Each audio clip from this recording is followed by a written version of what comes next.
Have you ever wished you could speak English so well that people stop and listen? Imagine standing in a meeting, a classroom, or even a casual conversation, and your words make everyone smile, nod, and think, "Wow, this person really knows how to speak." The secret isn't memorizing big, complicated words or practicing grammar drills for hours. The secret is connection. It's about how you say something, the emotions you express, and the stories you share that make your words stick. Welcome to English Passage, the place where we learn English through stories. I'm Rajendra, and today, I'm going to help you impress anyone with your English speaking skills.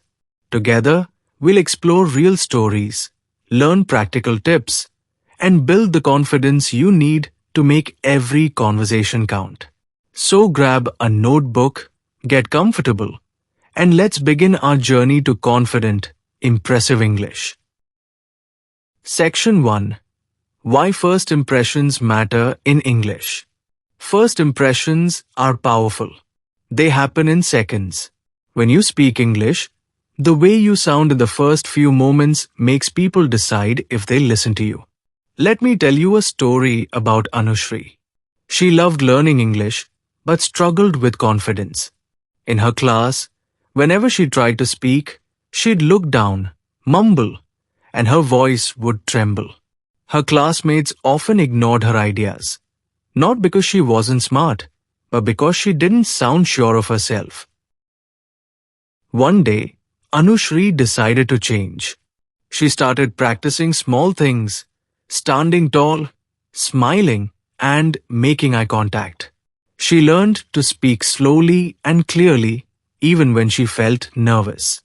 The next time she shared her opinion in class, her classmates turned to her, nodded, and listened. That day, Anushri realized something important. It's not just what you say, but how you say it that makes an impression. In this section, we'll explore the power of posture, tone, and energy. We'll talk about how to walk into a room with confidence, how to project your voice without shouting, and how to create a presence that makes people pay attention. Let's learn how to make a strong first impression together. I'll also guide you through a quick exercise. Stand up. Imagine you're about to speak in a meeting or a classroom and take a deep breath. Smile, make eye contact with the camera, and say out loud, "I have something important to share." Feel the shift in your body. This is the energy of a confident speaker. Section 2. 5 power phrases to sound confident and impressive. Let's talk about the power of words. Some words make you sound unsure, like maybe or I guess. But other phrases make you sound confident and capable. Here are 5 phrases that instantly impress. Absolutely. That's a great point. I couldn't agree more. Let's explore that idea. In my experience, let me tell you about Mark. He worked in an office but often felt invisible during meetings. His colleagues would share ideas, and Mark would say nothing. When he spoke, he often said, "Maybe we could," or "I'm not sure, but," and people overlooked him. One day, he decided to change. He learned these phrases and started using them. The next time someone shared an idea, Mark said, "Absolutely. That's a great point." His boss turned to him and smiled. Mark realized that small phrases can create big impressions. In this section, we'll practice these phrases together. I'll say them, and you'll repeat after me. We'll build sentences and create mini dialogues so you feel ready to use them in real conversations. Let's build your confidence with every word you speak. We'll also practice using these phrases in different situations, meetings, group discussions, and casual conversations, so you're prepared for anything. Section 3. The body language of confidence. Words matter, but your body speaks even louder. Let's learn from Maria's story. Maria loved English, but she always slouched in her chair, avoided eye contact, and spoke so softly that people struggled to hear her. She didn't realize her body language was telling others, "I'm not sure of myself."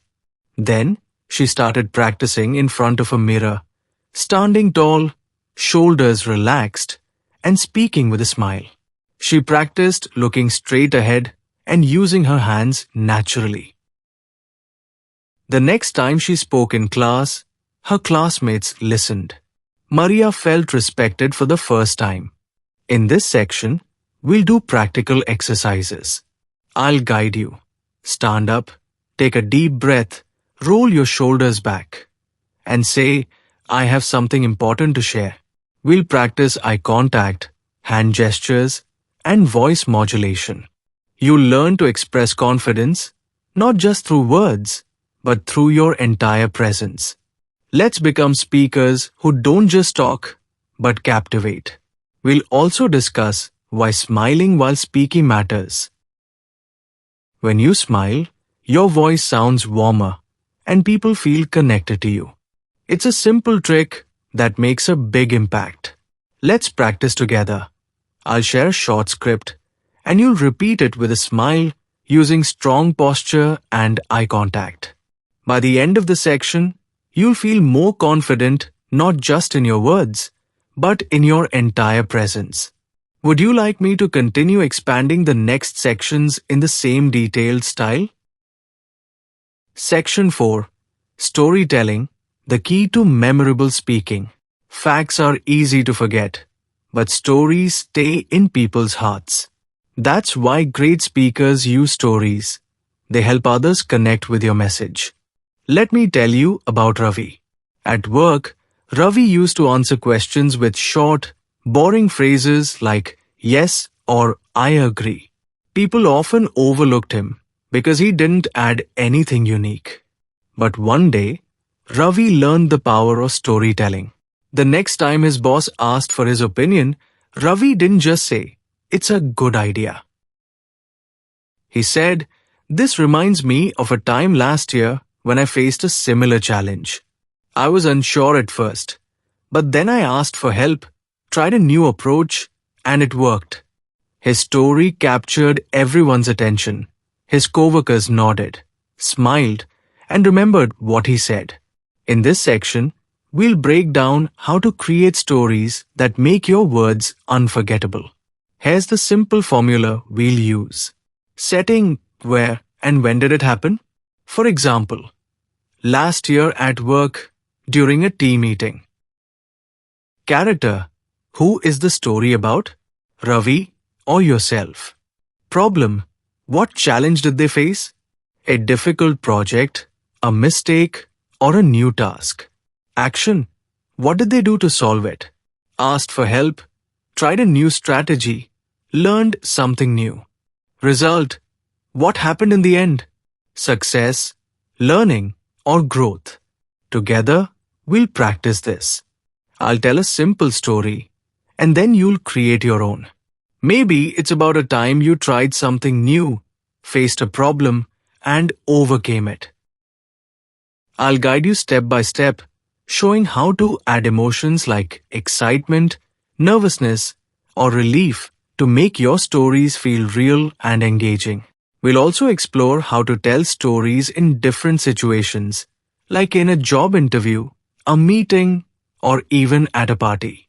Remember, when you tell a story, you're not just sharing words, you're inviting others into your experience.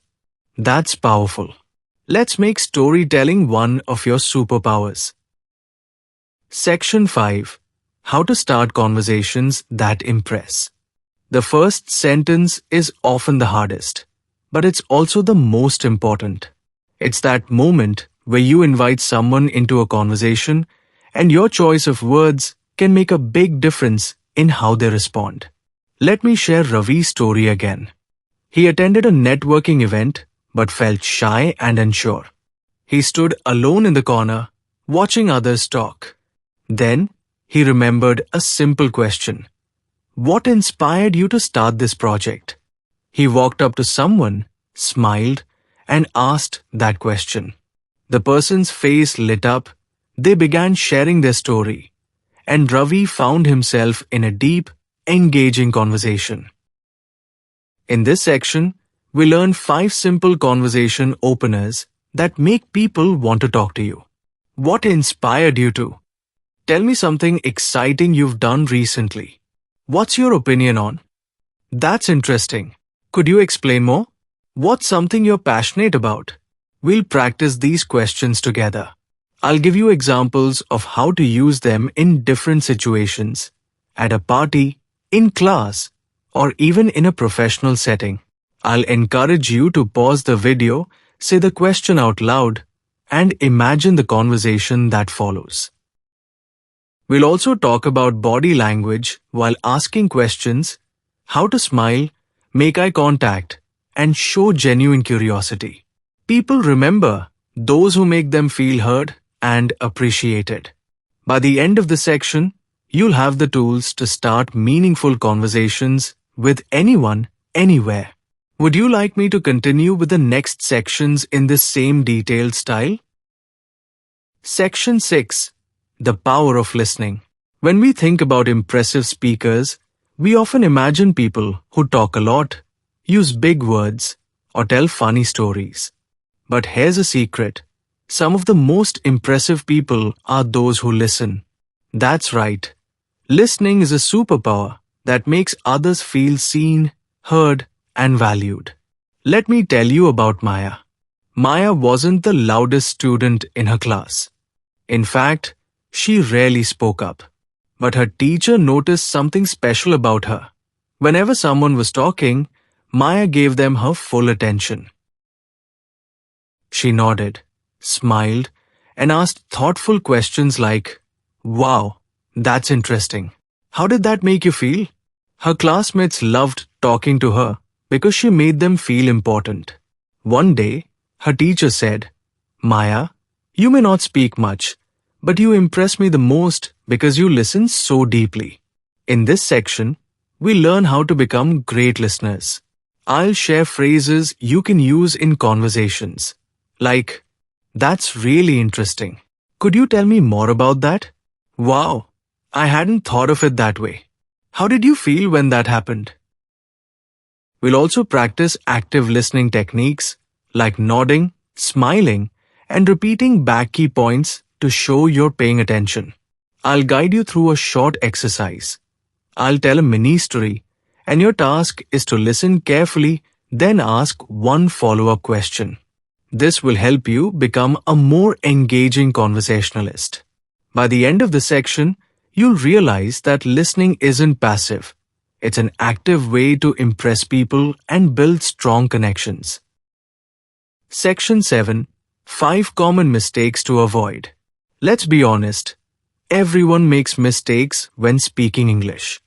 But some mistakes can stop you from sounding confident. The good news is that once you know what they are, you can avoid them. Here are the 5 most common mistakes.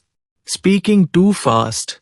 You rush because you're nervous, but it makes you hard to follow.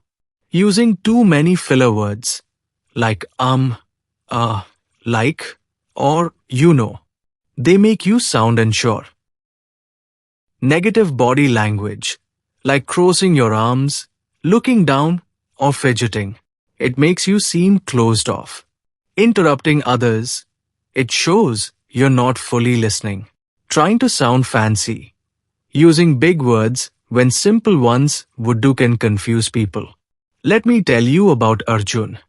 He was eager to impress, so he tried to use fancy words like facilitate or endeavor. But his colleagues didn't understand him, and he spoke so fast that people tuned out. After feedback, he slowed down, simplified his language, and focused on clarity. And guess what? People started paying attention. Arjun learned that speaking clearly and simply is more impressive than sounding overly academic. In this section, we'll practice slowing down, pausing between sentences, and using simpler words. I'll challenge you to take a sentence like, "I think we should endeavor to facilitate collaboration," and say it more clearly. I think we should work together more. See how much easier that is to understand? By avoiding these common mistakes, you'll sound more natural, confident, and impressive. Section 8. Daily Habits to Build Impressive English Skills. Impressing others with your English isn't about a one-time performance. It's about what you do every day. Your habits shape your skills. Let me tell you about Sita. She wanted to sound more fluent, so she started 3 simple daily habits. Reading aloud for 10 minutes. Every day, she read a page from a book or an article. It helped her improve her pronunciation, fluency, and confidence. Recording herself telling a story. Sita would talk about her day, her feelings, or something she learned. Listening back helped her notice mistakes and practice speaking clearly. Thank you so much for joining me today on English Passage. Remember, speaking impressive English isn't just about knowing fancy words, it's about confidence, connection, and practice. Every story you tell, every phrase you learn, and every conversation you have brings you closer to fluency. I encourage you to take the tips from this video and try them in your daily life. Start a conversation. Tell a story. Ask a question. And most importantly, keep learning through practice. Thank you so much for joining me today on English Passage. Remember, speaking impressive English isn't just about knowing fancy words, it's about confidence, connection, and practice. Every story you tell, every phrase you learn, and every conversation you have brings you closer to fluency. I encourage you to take the tips from this video and try them in your daily life. Start a conversation. Tell a story. Ask a question. And most importantly, keep learning through practice. If you enjoyed this video, please like, comment, and subscribe to English Passage. Share your favorite tip or story from today's video in the comments below. Let's learn and grow together. I'll see you in the next video, where we'll explore even more exciting ways to learn English through stories. Until then, stay confident, stay curious, and stay inspired. See you in the next story. Jai Hind. Vande Matram.